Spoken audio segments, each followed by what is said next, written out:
And welcome back to the Built Not Born in Business podcast. I think you were about to intro it then, weren't you? I didn't know. I kind of like it when you do. But yeah, I'm Helen Butler. I'm Chris Butler. And we talk about business with fantastic people in business, don't we? We do, but they're not here today. They're not. We've had time to reflect from interviewing and... Well, I say interviewing, it's more like a conversation, isn't it? Yeah. Just feel like you're having a bit of a chat. Combo. Yeah, so I think that we have probably announced this on the last one, but I'm not sure if we did formally. But what we're going to start doing is we have guests on every other episode, and then in between that, me and you are going to have a bit of a reflection. Yeah. Two reasons actually. One, because we found that after we had our conversation, the conversations kept on rolling after the camera had cut. Yeah. And so we picked up other bits, and we thought it was really good to share that, what we can, obviously. That once we've had time to reflect and we've edited it, it's like sometimes there's different things that come out, like Do you aha remember when moments. they said that? And it's Right. like, roll the tapes, you said this. Yeah. So there's that. But then we always like feedback as well from listeners, and we had some feedback saying they also they love the dynamic with the guests and the caliber of guests that we're getting now, which is fantastic.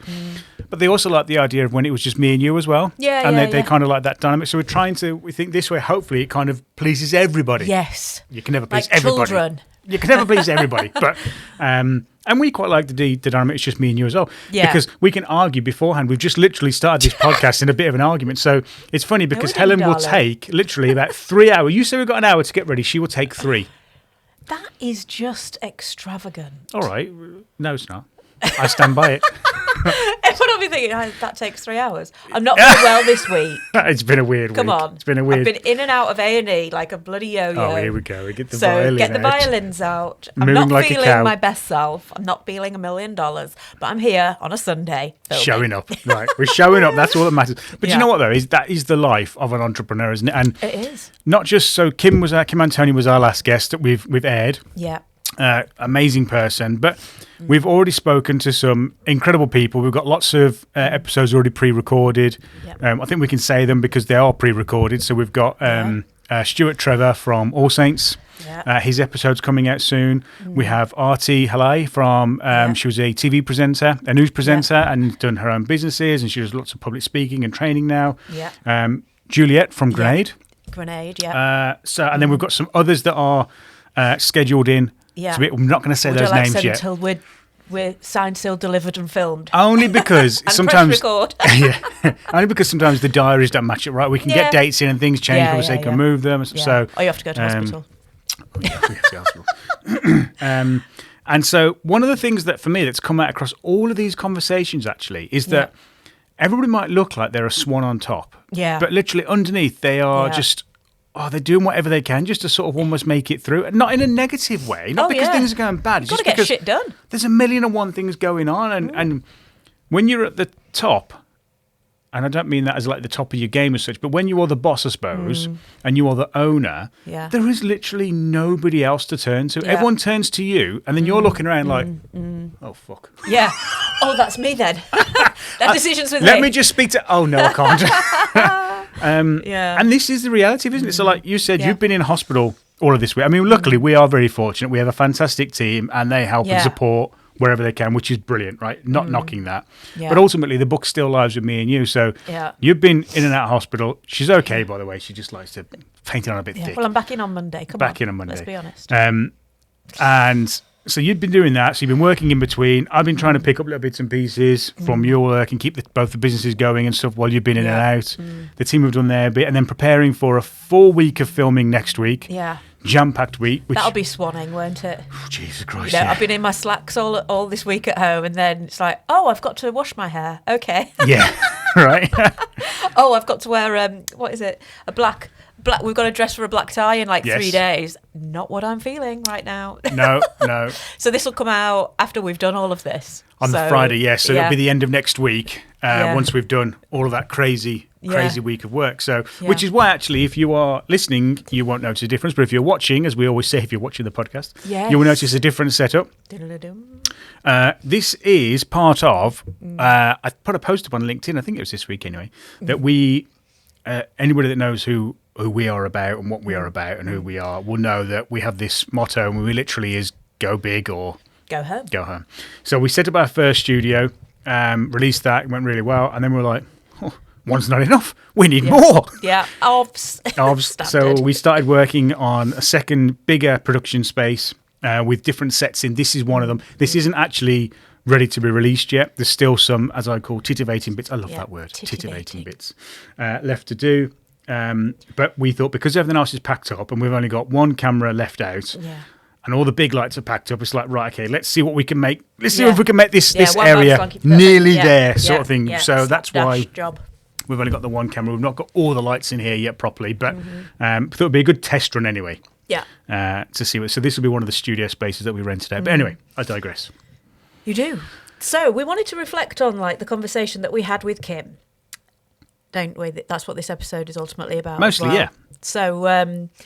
So yeah, there were a few things that resonated from the conversation with her, wasn't there, really? So we can't discuss them all in this quick episode. But one of them was, obviously, she's got two businesses. Yes. So she's got Auris Tech, which ultimately launched Phonetti, reading for kids, using tech for good. And she also has got Cafoodle, which helps people with allergies. And of course, she set them up at the same time, as you do, not keeping it easy. As a woman after her own heart, go big or go home. Yes. But both of those were founded from her experiencing, like, negative things within those spaces and a want and a need to improve them. So she'd experienced those firsthand and knew how she wanted to improve them. So I thought that was really interesting. I think a lot of people say have a business that you've really got a passion about. And I think, some people are just passionate about money. Some people are passionate about community. But if it's something that you've experienced and you want to improve, or something that you love working within, it does kind of make it easier. 100%, right? Because, there's undoubtedly, and anybody who's running a business now will know this, that it is one of, if not the hardest thing that you will ever do. There's no, the only way I can ever describe it to somebody is like two kids, non-stop, non-care, not non-stop, as in they always need your care and attention. Emotionally and physically draining. And you love them and then you hate them. Yeah, right? And then it's almost like this. I use this hand in the fire analogy. Like most people stick their hand in a fire. Well, they don't. But if they were going to, they'd get burned and think, fucking hell, that hurts. Won't do that again. Yeah. But no, not a business owner. It's like what if I do that again and again and again and again? And you keep going until you find a way, till you do it but not getting burned. And it's like, and so, but the interesting parts of that, for me, is all of these people that we have spoken to that have become massively successful, they almost start with the problem in mind. Yeah. But a lot of smaller businesses, and I can say that because we started in this way as well, in that really when we first started, if we look at Thread a Pixel, we had this idea of we wanted to do it because it was to help have people have better workwear and all those things and bits and pieces. But really it was like, well, let's do that. And then we sort of figured out the problems that it solved afterwards to some degree. And I think we probably did it a little bit backwards. And I think that you're looking at me like we didn't know. Maybe I was on a different page to you. I think Thread a Pixel was more a passion of mine than yours. Okay. Yours was a passion of problem solving. Yes, what can we do operational wise? How can we grow it? What can who can we help? Exactly what you say. But for me, it was like, I've never been given a uniform that I actually want to wear or feel comfortable in, and I've never been anywhere and thought, wow, your uniform's nice. And so for me, that was like, wow, this is something I would love to help with. And guess what? Women are a different shape and guys are different shape with different needs as well. So why can't we accommodate that? So that's why I think it was blessed, because it was two things together. So you knew the problems we were solving and maybe I didn't. Yeah. You knew how to run a business. I did not. And then I knew how to solve that problem and you did not. Yeah. You still don't know your own collar size. So come on. That's not fair. I know I'm big. It's a big collar size. Big boy. But it is interesting how that with Kim especially, and both those businesses were founded out of actually even the Auris Tech and Phonetti was because of her grandson and her daughter. Wasn't it? Struggling with the confidence in reading. So and then obviously he was only 2.5, and he knew how to get himself around a mobile phone or an iPad. But like at that age, and she was like, "Excuse me, what?" Yeah. So it's identifying that as well, isn't it? But really interesting how both of those businesses came from actual real life problems, and then she saw that problem, and then it's like, okay, what can I do to help fix that problem? And I thought that was really interesting because, I think it can be really difficult sometimes to work out. It's so easy to say, right, I'm just going to set up a business and I'm going to be another plumber, or I'm going to be another workwear provider, or I'm going to be another videographer, or I'm going to be another IT support company. That's the easy bit in some ways. The difficult bit is working out, okay, but what makes me different? What problem am I solving? And we've definitely, I think, since we've really honed in on these problems, that we were, like you said, we had these ideas and stuff, and I know that we've done a lot more work recently around really looking at the problems that we solve. I think since we've done that, we've been a lot clearer even in our own minds as well. More niche, really, because, it's about customer service as well. I mean, wherever you go now, so many people say, where is the customer service? And so for us, it's about, you know what, like, whoever it is, however big you are, we will offer you excellent customer service. If we mess up, which, we're normal, we will put it right and look into it for you. We won't make you feel awkward. We'll get it sorted. And so it's those things as well. But then it was also about, I hadn't necessarily felt particularly happy or appreciated in my previous roles. That was something I felt really strongly about. And that's something that I wanted to definitely bring into, like, the values of our business, which you also agreed with, and doing the right thing. So, employing mums part-time, working around them still having a career with their amazing skills, but accepting that they have a family and it's really hard to juggle. And so, taking all those things into consideration, what are you enjoying about the job role? How can we make it work? It's not just a one-way street. And I think that's something that so many employers don't see. I think that is something, actually, reflecting is something that I am incredibly proud of now, of us. And I don't say that lightly or very often, but I'm proud of us as a business or businesses, group of businesses that actually accommodates people with various needs, right? Because there are so many. I mean, we touched there on mums. That want a career, but it's so hard for them because, let's face it, childcare is just astronomically expensive. And I get it, right? I'm not saying that it's wrong. It's just expensive. Everything's expensive.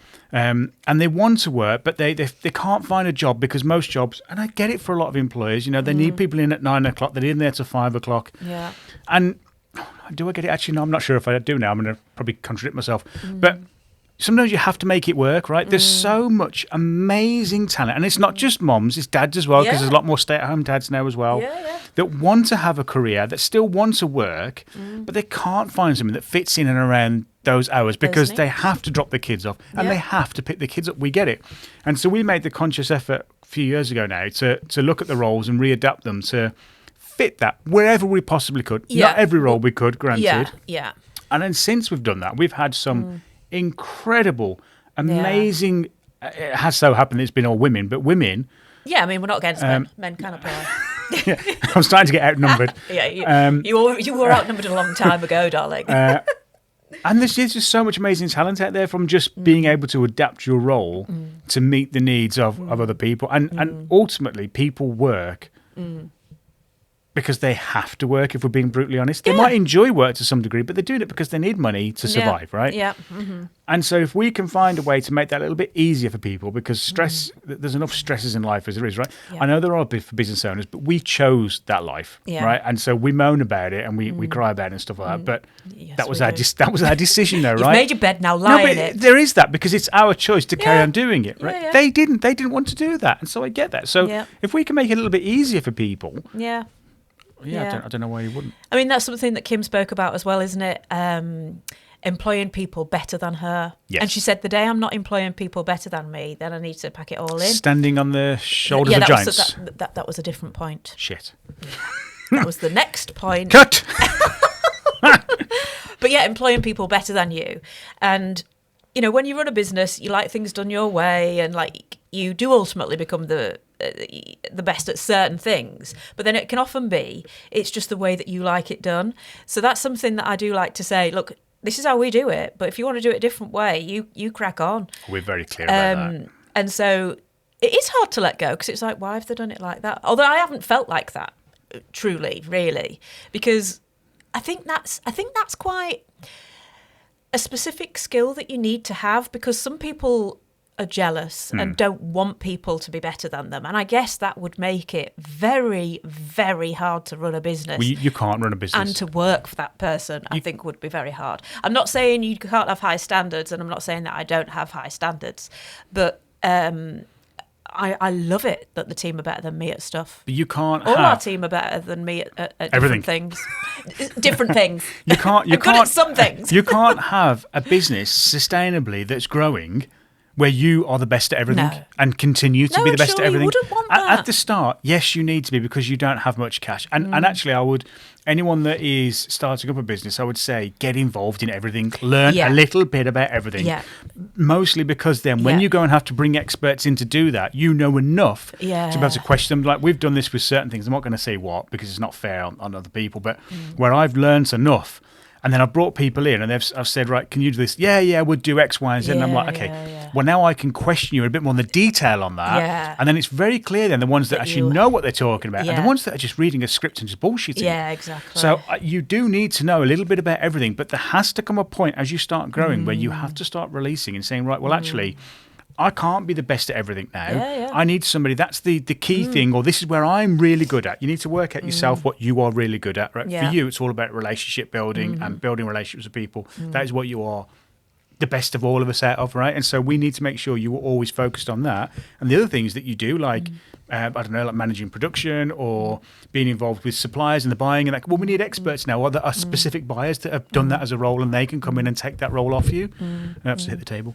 So then caveating on from Kim said standing on the shoulders of giants is a fantastic one, and that's absolutely something that we've sort of thrown ourselves into from last year, and speaking to people that are really successful or people ahead of us. These people are willing to share their experiences, their thoughts, their ideas. They've actually experienced it. They're not just reading comments out of a book. It's proper experience, and that is worth its weight in gold. And of course, you're happy to give back. So then when you see people that are at the start of their journey, for me, it's really rewarding saying, well, you know what, you'll find that this is tough and this you'll really enjoy and this might work and that. And it's really nice to be able to give back to people that are just at the start of their journey as well. So I can absolutely see how that is rewarding for them. The business world and life is changing so fast. Yeah. I think that I always used to think that, I hate the word entrepreneurship, but entrepreneurship was a lonely place. Yeah. And there's part of me that still thinks that's true, but a lot less than I did a few years ago. Yeah. And I always thought that it's interesting. So I would speak to people of similar size organisation to us, a bit bigger, a bit smaller, but similar sizing. And you would speak to them and sometimes people would be helpful and help you. Most of the time, though, people didn't really help. Well, no, it was just... And I got it because they were busy doing their own thing. And it was interesting because other people would say, no, people will help you. They want to help you. And I'm like, that's not my experience, being brutally honest. Yes, some, but very small percentage. They felt like they were throwing their dick around. Yeah, like mine's biggest business is bigger than your business, or I'm better than you, or I'm doing more profit than you, or I've got a bigger team than you've got. It's I've got a bigger turnover, a bigger team, and but what's your profit? Because we've made changes because the profits weren't working or whatever, and it's just like, can we just support? This is why we set up the podcast, because we're like, hello, can we just support each other and stop talking shit to each other and just be more honest? Yeah, well, nobody talks about the profit, do they? It's all bloody bollocks. I mean, we've spoken honestly on this about how we have increased our profit margins by doing certain things, and we've shared that information, what we have done. Other people don't do that. They don't talk about the end result, right? Just the old saying, what is it? Turnover's vanity, profit's sanity. I mean, if you're not... Anyway, that's a different topic. But... So we were speaking to these people, asking for advice and help and talking, and I wasn't feeling like we were really getting anything back. And then we started speaking to people that had, like you said, done it, wore the T-shirt, maybe exited, or were so much further ahead in their business journey than we are. And I was thinking, look, these people that are our size don't want to help. Why are these guys going to want to help? And I think you were a bit more open to it, like, well, let's just try it. And since doing it, I've realised that actually it's not that... What I've come to realise is that these smaller businesses, similar size to us, is that we're all still grinding, trying to get on. And so we don't have the time, energy, and maybe mental capacity to help and support other businesses in a way we might like to. But the ones that are bigger, because they've got a bigger team and they've got more things going on, and they've worked a lot of their shit out by now, they're a little bit more open to it. And so I've found that having conversations with those people has been a lot easier than businesses of similar size to us. I mean, you were saying that you feel like businesses in America are a lot more friendly and helpful to businesses in England in general anyway. Yeah. And I've heard that comment a few times before from other people. And sadly, that is something that I do agree with. I think instead of collaboration, it's seen as competition a lot of times. People nick each other's stuff. But then it's hard because then, we've been burnt a few times, haven't we, when we've like opened up and like helped in certain ways. Then, I'll be brutally honest. Burnt, so I've had people come to me and want to talk about podcasting. They say they want to buy my services and look at the book in the studio. Great, we'll have a comment. How do you do that? What does that work? So if I set up my own studio, and it turns out in the end, all they want to do is set up their own studio. Literally, I don't mind if you want to do it, right? Yeah, but don't do it on my fucking doorstep. Yeah, and they want to do it down the bloody road. Try and pull the wool over my eyes about it. Just be open and honest. Like in America, when I watch a lot of YouTube. That's how I do a lot. Well, most people do their learning by reading. I hate reading. So for me, my learning is taking place by having conversations with people and watching YouTube videos. And if you look at, when you search for information or educational-based content, the bulk of it is coming from the States. There's not many British businesses or business owners sharing information.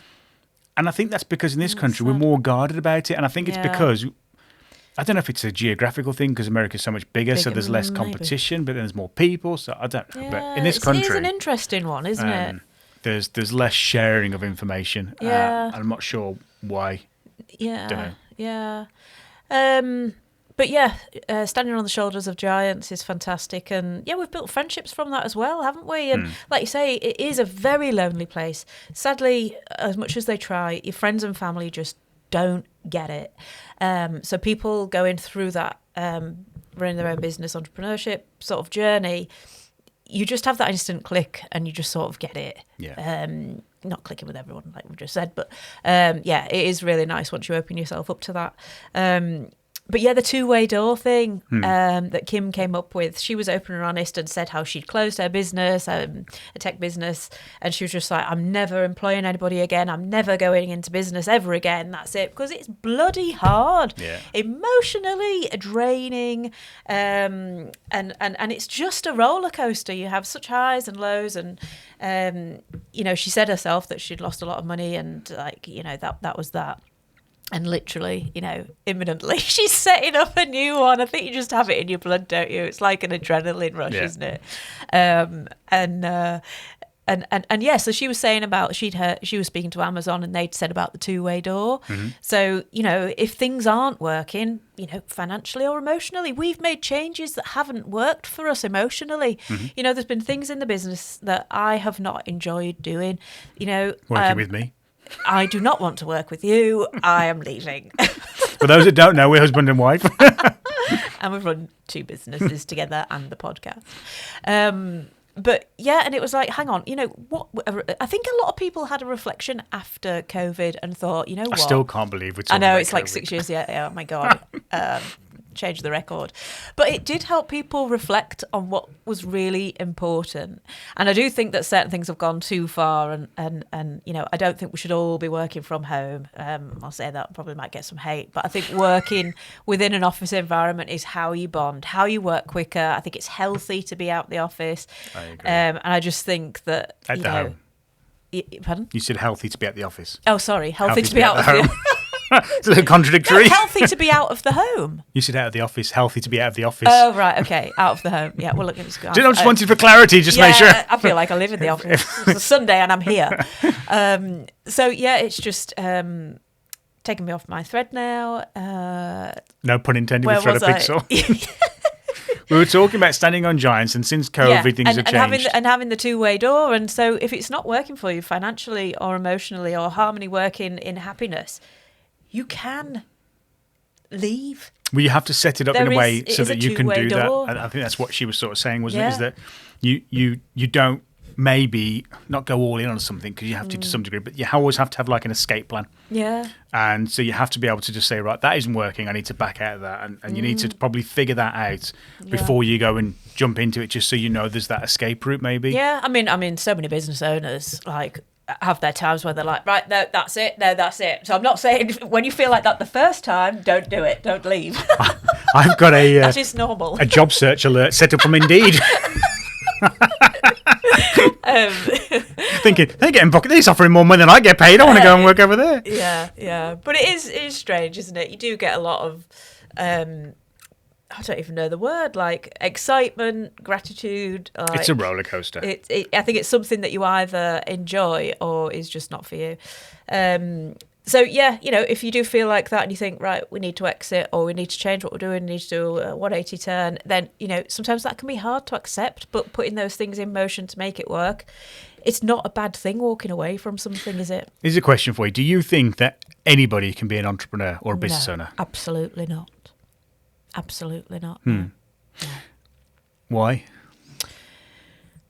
Because what were we watching? I was watching a dating show, and the guy was looking for someone that had high aspirations, wanted a great career, really ambitious. And he was asking her about her job, and she was like, I just go to the office 9 to 5, then I come home and just chill and then see my friends. And he was like, so what is it you want from your job? She was like, I just turn up at 9 and leave at 5. And she was happy with that, and that is all that she ever wants, which I would call maybe a plodder. And that's obviously what she's happy with. And you cannot run a business like that. Well, for context, let's just start with saying, because we talk a lot about plodders, and plodders are good. Like businesses within a large business. Yeah, plodders are not good. As an entrepreneur. Not as a young business, no, but as a big business, plodders are needed because not everybody can be. And that because it sounds like a derogative term, and it's not. It's just that they are happy doing what they're doing. They don't have aspirations to develop. They're happy with their job. They don't really want it to change. That's great. Larger businesses absolutely need those people, 100%, because not everybody can be the next CEO because there's only one of those in a business, right? Yeah. So they are 100% needed. I just want to add that for context. So Yeah, people start sorry, thinking, oh, fucking hell, they don't want club plodders. But what I mean is that they're happy to trot along in that role. They're happy with that. Nothing wrong with that. No. There's a time and a place for that. There's a time and a place for that for different people. Like I say, but as an entrepreneur, you cannot afford to do that. I think we were saying that we would explain it to our son if he wanted to have his own business, or if anyone wants to have their own business. I think you need to have a full-time 9 to 5 job. And then set up your own business on the side and do that for at least a year. And guess what? That's how much you will be working towards and some more. A new business, your own business, and more. Yeah. It doesn't switch off. No. So that will give you a taste an idea of what it's going to be, and then quarter that wage for the first few years. But I think that for me, I think anybody can be an entrepreneur. I don't think it's the question is if they can or can't. I think for me the question is do they want it bad enough? Because everybody will sacrifice things for things that they want. Yeah, everyone. So whether that's because somebody wants to have their nails done, they're not earning enough money. Whether that's because a guy wants to have a brand new Porsche, he's not earning enough money. People will make sacrifices for the things that they want. The thing is are you prepared to sacrifice nearly everything to run your own business in the hope that it achieves the results you want it to achieve? I think that. And that's a longer play, right? That's not just if I sacrifice for a few months, I might be able to afford my Porsche then or whatever, go to the Dubai every few months or whatever it might be. But in business, it takes years to achieve that. Now, the hope and the aim is that when you get to the end, you've made something massive and successful, however you judge success, whether that's changing the world in some way, whether that's monetary, whatever that is. For most, unfortunately, they don't get to that point. So it's not whether everyone has the ability to be an entrepreneur. I think it's whether they have the ability to sacrifice for entrepreneurship. Yeah, or that they've done something so much that they dislike so much that they don't want to go back into that. Yeah. I think also for context, we need to just add here, because those that are watching will see you keep on tapping onto your phone. And normally we don't have these things on display. I know, but I've been poorly. That's what I was about to say. So because Helen wanted to lead this one, we take like in turns the leading podcast kind of thing. Or she said, I want to go to this one. Or I said, I want to lead this one. Yeah. Helen said about this one, but because she's not been well, we said, let's... perimenopause brain. When we were interviewing Juliet the other week, I completely forgot my question. And I was just like, fart. OMG.